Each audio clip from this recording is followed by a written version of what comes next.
தாய் தமிழ் உறவுகளுக்கு வணக்கம். தாவேகாவுக்கு அதிமுக ஆதரவு என்ற தலைப்பில் இந்த காணொளியை காண்கிறோம்.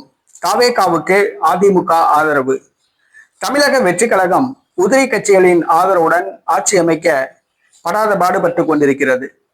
பிசிக தலைவர் திருமாவளவன் தனது 2 எம்எல்ஏக்களை வைத்துக் கொண்டு கண்ணாமூச்சி ஆட்டம் ஆடிக்கொண்டிருக்கிறார். இந்த சூழ்நிலையில் அதிமுக முதலமைச்சராகும், திமுக அதன் கூட்டணி கட்சிகள் வெளியே இருந்து ஆதரவு தரும் என எதிர்பார்க்கப்பட்டது.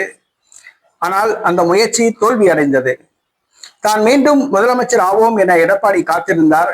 ஆனால் காலம் கைகூடாமல் போய்விட்டது. இந்த சூழ்நிலையில் புதுச்சேரியில் தங்க வைக்கப்பட்டுள்ள அதிமுக சட்டமன்ற உறுப்பினர்களுடன் எடப்பாடி பழனிசாமி ஆலோசனை நடத்தியுள்ளார். தமிழக வெற்றி கழகத்துக்கு ஆதரவு அளிக்கலாமா என ஆலோசிக்கப்பட்டு வருகிறது. தமிழக வெற்றி கழகம் கூட்டணியில் இணைந்தால் தங்களுக்கு துணை முதலமைச்சர் பதவி, அமைச்சர் பதவி வேண்டும் என்ற கோரிக்கை வைக்கப்படலாம் என கூறப்படுகிறது. தமிழக வெற்றி கழகமும் அதிமுகவின் மீது தனது பார்வையை திருப்பியுள்ளது.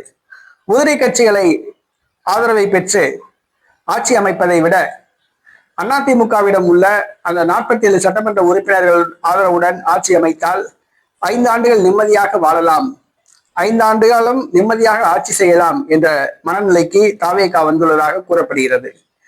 தமிழக வெற்றி கழகத்தின் மற்றொரு தரப்பு எடப்பாடி பழனிசாமியை தொடர்பு கொண்டு ஆதரவு அளிக்குமாறு கேட்டுக்கொண்டுள்ளது. இது சம்பந்தமாக எடப்பாடி பழனிசாமி ஆலோசித்து வருகிறார். அதிமுக தாவேகாவுக்கு ஆதரவு அளித்தால் இந்த உதிரி கட்சிகளான சிபிஐ, சிபிஎம், விடுதலை சிறுத்தை கட்சி, இந்த கட்சிகளுடைய ஆதரவு தேவைப்படாது. ஆக அதிமுக என்ற ஒரு கட்சியின் ஆதரவே போதும். அதனால் தாவேகா, அதிமுக இரண்டும் ரகசிய பேச்சுவார்த்தை நடத்தி வருகின்றன. இன்று மாலைக்குள் முடிவுகள் தெரிந்துவிடும் என எதிர்பார்க்கப்படுகிறது.